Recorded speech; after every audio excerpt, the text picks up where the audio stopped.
নমস্কাৰ good morning মই পলাশ আপোনালোকে চাই আছে পলাশ আছাম এছএছসি জিডি কনষ্টেবল যিসকলে পৰীক্ষা দিছে তেওঁলোকে সাৱধান হোৱা কাৰণ বাহিৰা ল'ৰা ছোৱালী আহি অসমৰ চাকৰি হয়তো লৈ যাব পাৰে তোমালোকে ৰানিং কৰিব যাওঁতে তোমালোকে সাৱধান হোৱা আৰু লগতে এই নিউজটো চাবা আৰু ইয়াতে উল্লেখ আছে কোনে কিমান অসমৰ পৰা ভুৱা কাগজ বা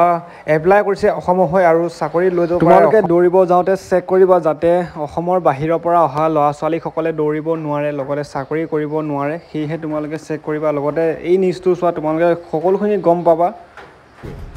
यादव सिंह झा पांडे लिखा व्यक्तिসকলে অসমৰ ভুৱা সাৰ্টিফিকেট বিলাক দুষ্ট চক্ৰ সহযোগত উলিয়াই তেওঁলোকে অনলাইন প্ৰথমতে এপ্লাই কৰে প্ৰথমতে তেওঁলোকে ইয়াত ৰিটেনটো আহি দিয়েহি ৰিটেনটো পাছ কৰাৰ পাছত তেওঁলোকৰ হাইট কম থকা বুটিয়া মানুহবিলাকে অসমৰ ৰাইজৰ মানে অসমৰ কাৰণে থকা যিটো মানে কাট অফটো তেওঁলোকে আহি পেলাই এপ্লাই কৰি অসমৰ ছাত্ৰ ছাত্ৰী বা প্ৰাৰ্থী কি কয় কপালত লিখি থোৱা চাকৰিটো তেওঁলোকে কাঢ়ি লৈ গৈছে অসমৰ ছাত্ৰ ছাত্ৰী বা অসমৰ যুৱ প্ৰজন্মৰ মুখৰ ভাত কাঢ়ি লৈছে তেওঁলোকক কৰ্মবিমুখ কৰিছে তাৰ পাছতো মই এই বিষয়টোৰ লগত যেতিয়া অৱগত কৰিছিলো অসম চৰকাৰৰ মাননীয় মানহেনাই আমাক কি কৈছিলে জেল হাজতলৈ প্ৰেৰণ কৰিছিলে বহিৰাগত প্ৰাৰ্থীয়ে প্ৰতিবাৰে কেনেকৈ সাহস পায় অসমত বেপাৰ কৰিবলৈ বিপ্লৱ তেতিয়া ঘোষণা হয় যেতিয়া এজন ব্যক্তি অধিকাৰৰ পৰা বঞ্চিত হয় মই অসম চৰকাৰৰ মুখ্যমন্ত্ৰীক প্ৰত্যাহ্বান দিব বিচাৰিছো যে এই সম্পৰ্কত যে ভুৱা সাৰ্টিফিকেট উলিয়াই এপ্লাই কৰাৰ প্ৰমাণ লাগে যদি আপুনি মোক এবাৰ কল কৰক মই আপোনালোকৰ মুখামুখিকৈ বহিম মানে প্ৰশ্ন সুধিব বিচাৰিছো যে ইমান স্মাৰ্টলি আপোনালোকে কাম কৰিছো আমুক কৈছো তামুক কৈছো ভুচুক কৈছো আপোনালোকে ফুল জাৰি মাৰি থাকে তেতিয়াহ'লে আপোনালোকে ইয়াত কি এনেকুৱা ইনিচিয়েটিভ ল'ব মই মাননীয় মুখ্যমন্ত্ৰী ডাঙৰীয়াক আপোনাৰ যদি প্ৰমাণ লাগে আমালোকৰ প্ৰমাণ আছে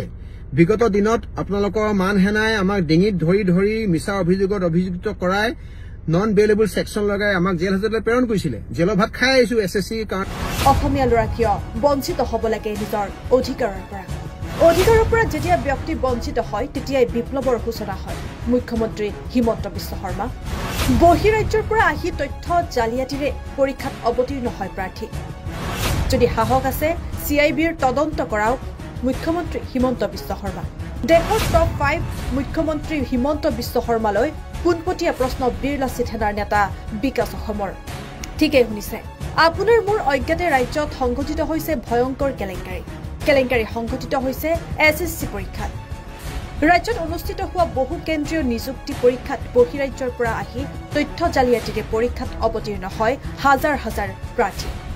বিহাৰ উত্তৰ প্ৰদেশৰ পৰা আহি সেই বহিৰাগত প্ৰাৰ্থীয়ে চাকৰি লৈ গুচি যায় অসমৰ পৰা কিন্তু চাকৰি লাভৰ পৰা বঞ্চিত হয় অসমৰ যুৱক যুৱতী কিন্তু এই ভয়ংকৰ কেলেংকাৰী চলি থকাৰ পিছতো নিমাত মৌন চকুবুটা কুলিৰ ভাৱত হিমন্ত চৰকাৰ যাক লৈ হৰফ হল বীৰ লাচিত সেনাৰ নেতা বিকাশ অসম